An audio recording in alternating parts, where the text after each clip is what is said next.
Ladies and gentlemen, I want to ABC, but I don't know where to start. This is a situation that I think is quite common to many of us. You are attracted to a certain field, you want to get involved, you want to succeed with it, but where do I start? It's like this. We can easily see this in our career. You like business, you like programming, you like to become a tour guide, something like that. Then what? Where do I start? I don't know. So I'm stuck, and my success in that field is almost gone. Actually, this doesn't just happen with careers. It also happens with happiness, with love, with many other areas of life. You can say that I want to have a good and healthy love, but where do I start? I don't know. I'm having this problem. I want to solve it. Where do I start?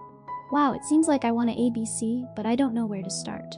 It's not just a normal frustration, but it's also a big question of life, of philosophy, right?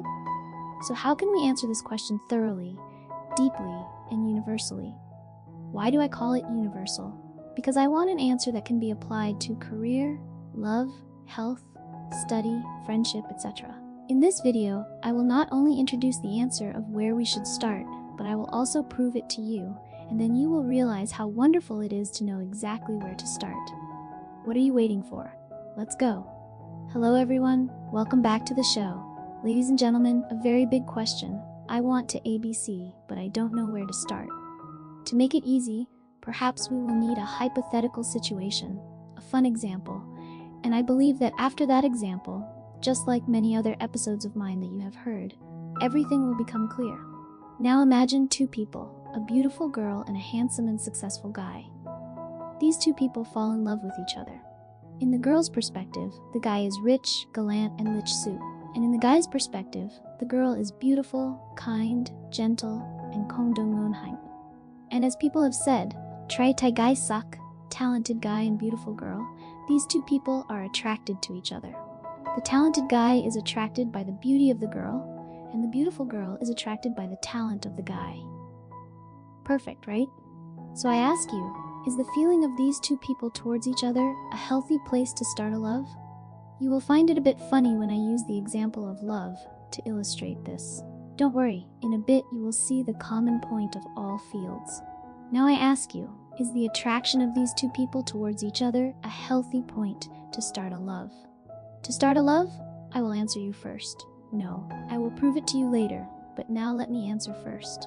Because you notice this, no matter how beautiful or talented that person is, after a while, you will not be impressed anymore.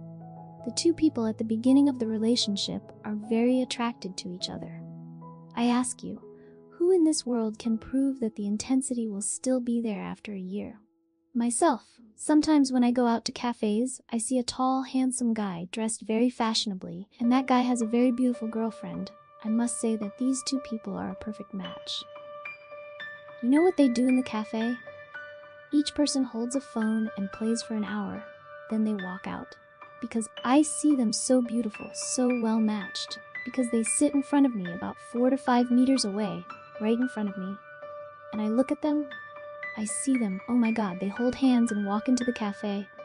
And then each person has a phone, each person has their own world. Their faces seem a bit grumpy. What's so strange? Oh my god, this girl is so beautiful.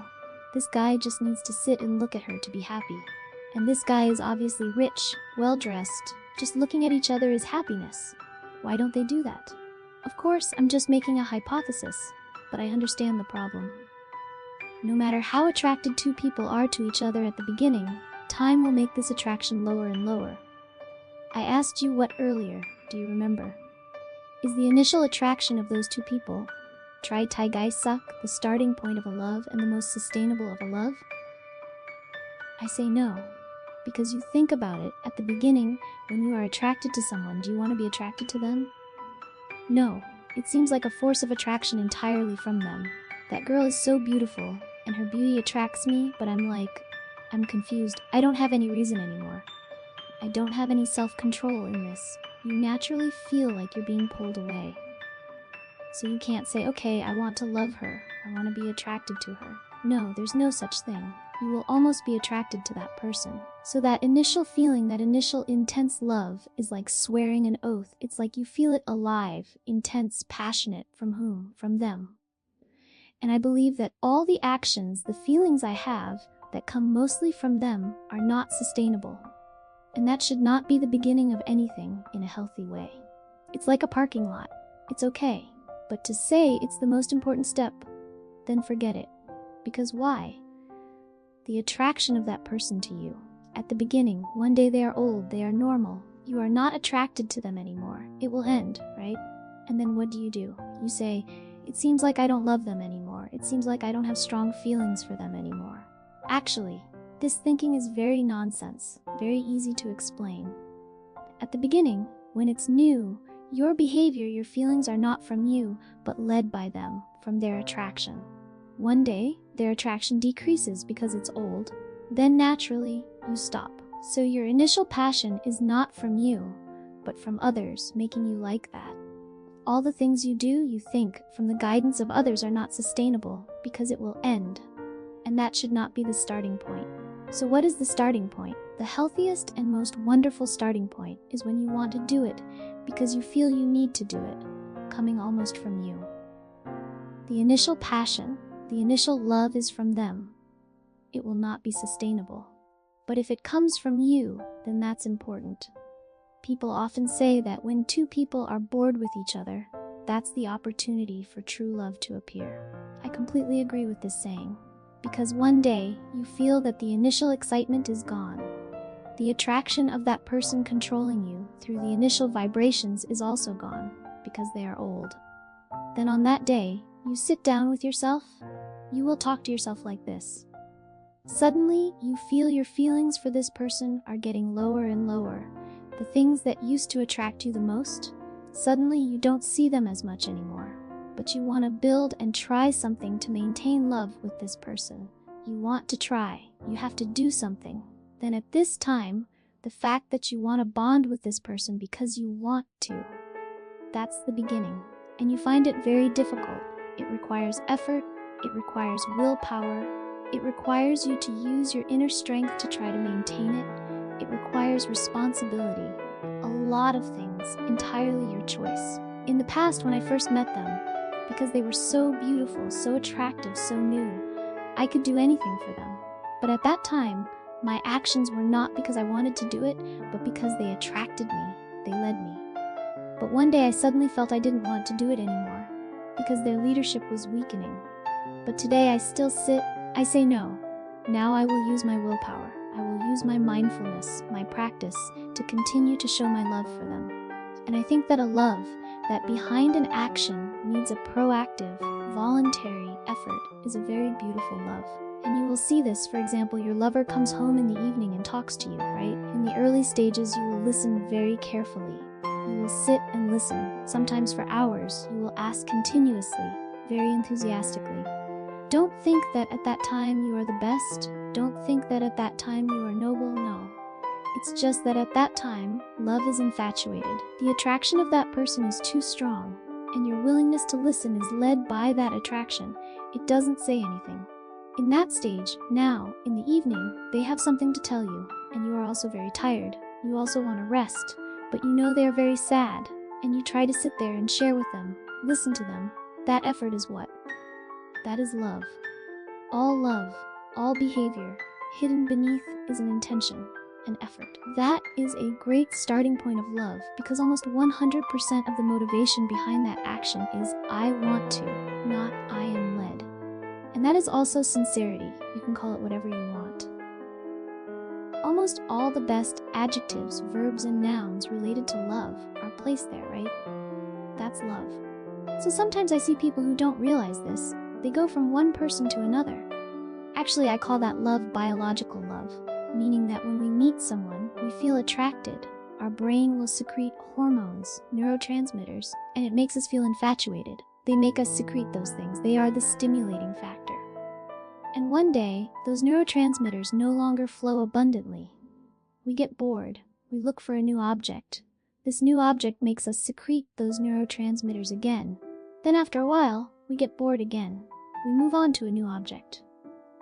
These people can be proud that they have dated 5, 10, or even 50 people. But I'm not sure if they understand anything about love.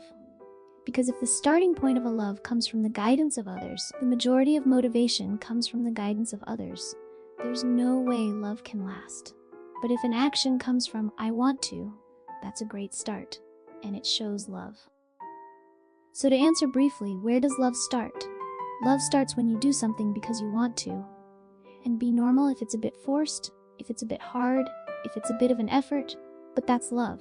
And if we understand it this way, we will realize that there is a lot of love, even in relationships that you think are on the verge of breaking up. Sometimes we don't realize it and we lose it before we see it. For example, one person can quit smoking for the other person. In the stage where two people have known each other for a long time, suddenly the husband wants to quit smoking. That's love. I change because I want to, not because they force me to quit, not because in the early stages of dating, I want to impress them. I can quit for a few days or months, or I secretly smoke behind their back, but not in front of them, for example. That doesn't work.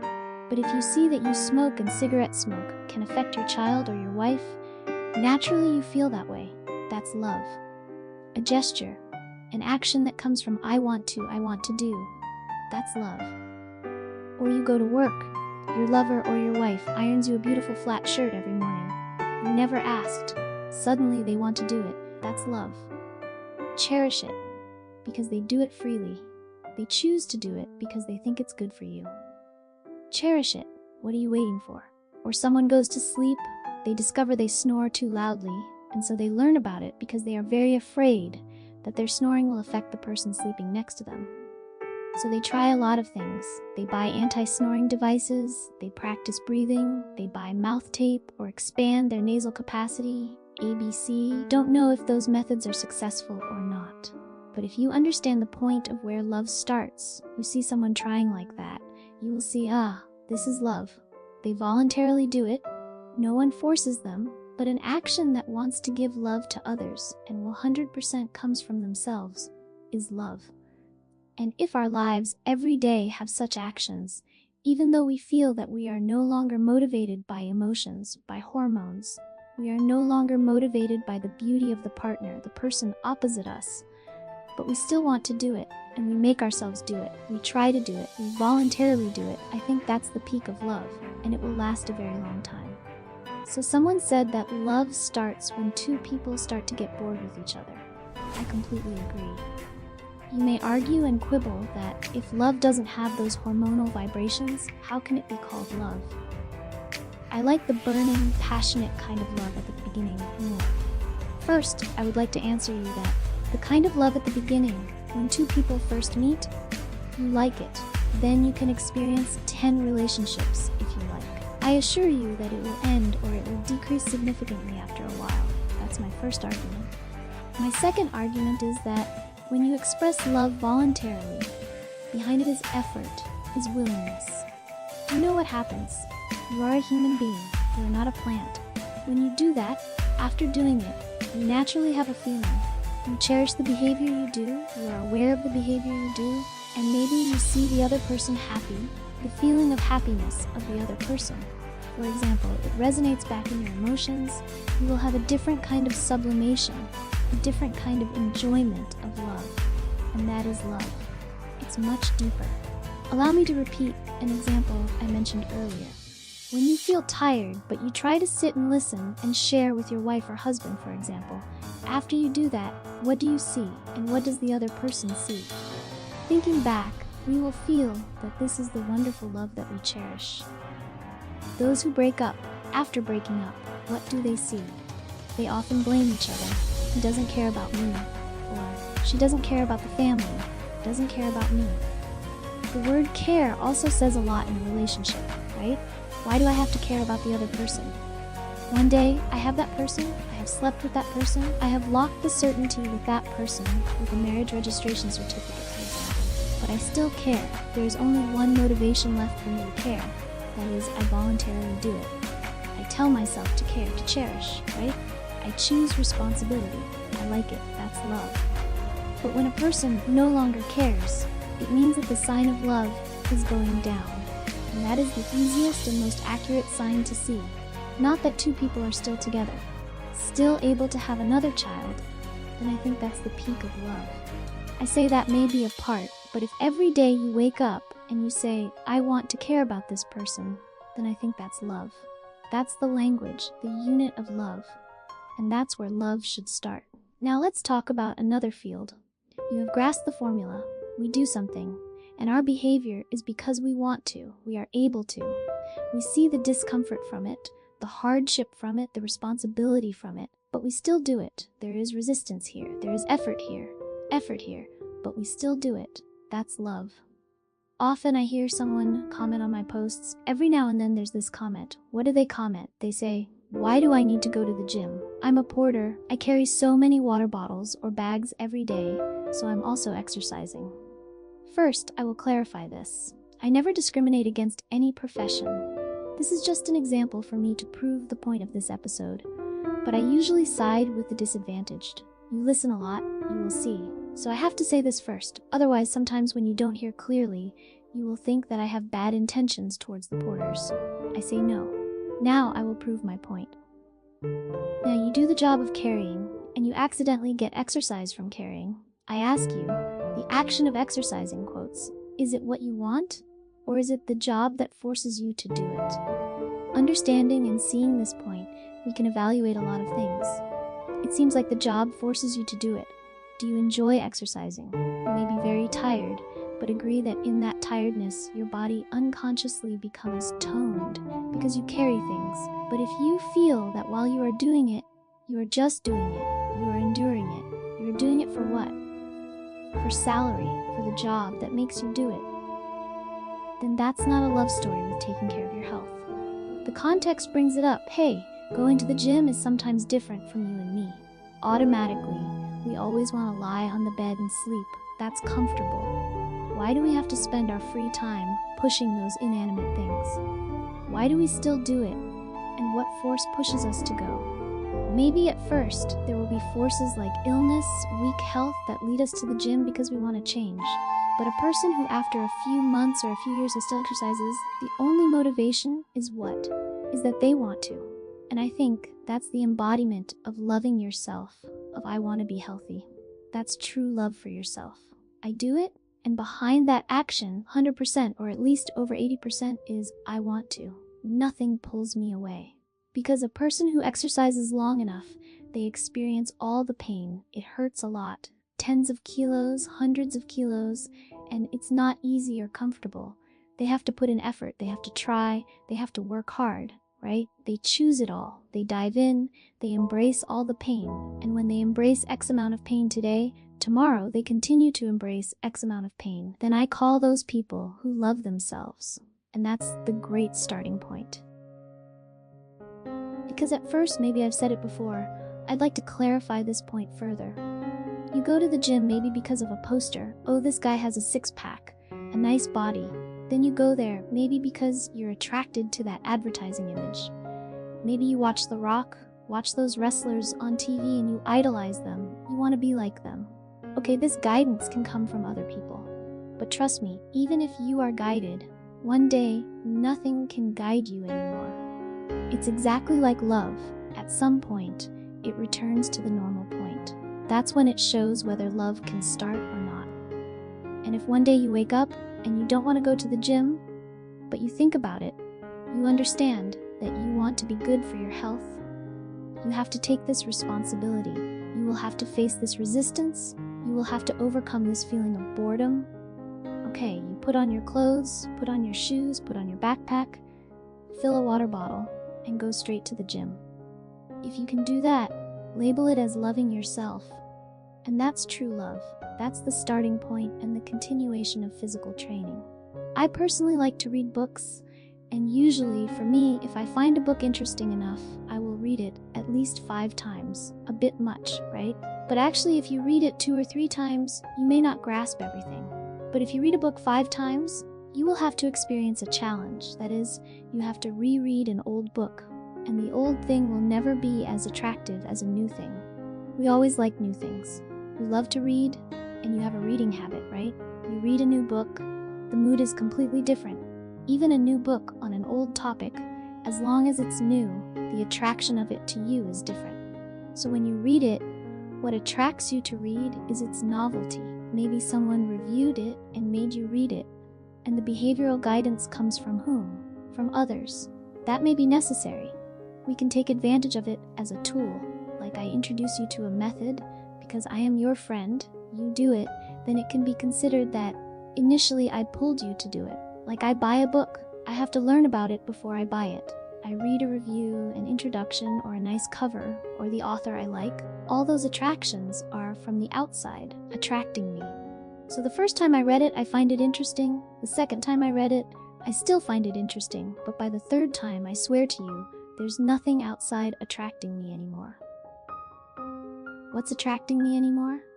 I've read it twice, but I still continue to read it again for the third time. This time, I reread it because I want to. After the first 2 times, I know the value of this book. I find it good, and I know there's a lot of information I haven't digested yet, and I need to reread it even when I don't have any interest anymore. This third reading, I will have to read very carefully, very deeply, have to stop at the difficult parts that maybe I didn't understand or I pretended to understand in previous readings. This third reading is intellectual labor, accepting responsibility, accepting resistance, accepting discomfort when reading. Yet I still read because I want to, and the love of reading starts here, not because of the day you bought the book. Of course, the strength of each person is different. You may have done it for a long time, practiced it every day, you have a certain amount of capital, you do it easier. Starting out is difficult. But the true nature of showing love for reading is when behind that action, at least I think it must be 70–80%. The motivation comes from yourself. Then you will read for 5 years. 10 years, you will read forever. You will not get bored. True love is beautiful like that. The career story, I will talk about it last to conclude this episode. You like to be a singer, right? You like to be a director, like to be a CEO, like to be an investor. I'm sure of one thing. Most of you like those professions because of the attraction from the outside. Why are you attracted to being a singer?